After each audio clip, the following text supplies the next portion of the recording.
So The Architect is my third commission for Northern Ballet, and it follows on from Project One and Luminous Juncture.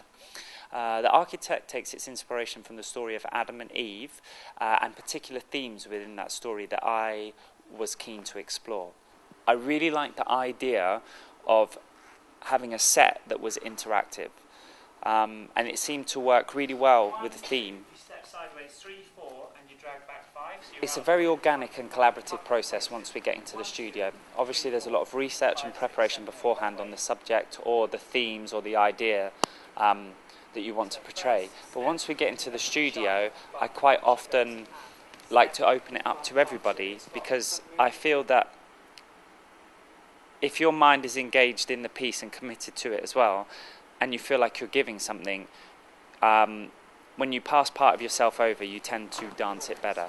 And the dancers I work with give that in abundance. I took it now.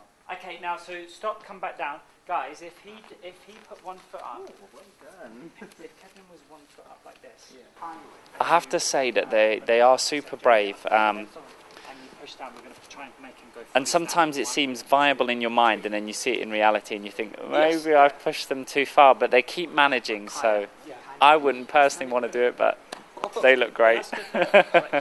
This job is so difficult. You're in a studio 6 hours a day, not to mention the hours you then go on to do for the show. And it's tough. You're often criticised, and you have to be, and it's maybe criticised is the wrong word, but you're constantly corrected, and nothing is ever really good enough. You're always searching for perfection, and in that, it can be quite harrowing. So you need to lighten the mood. It's the only way to survive, you know.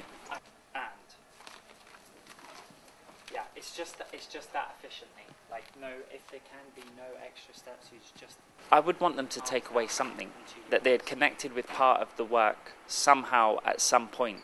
It doesn't matter if it's all of it, as long as there's some sort of feeling when they leave. I don't want it to just be like, but that was nice and forgotten about. I want them to think about it again after they've left.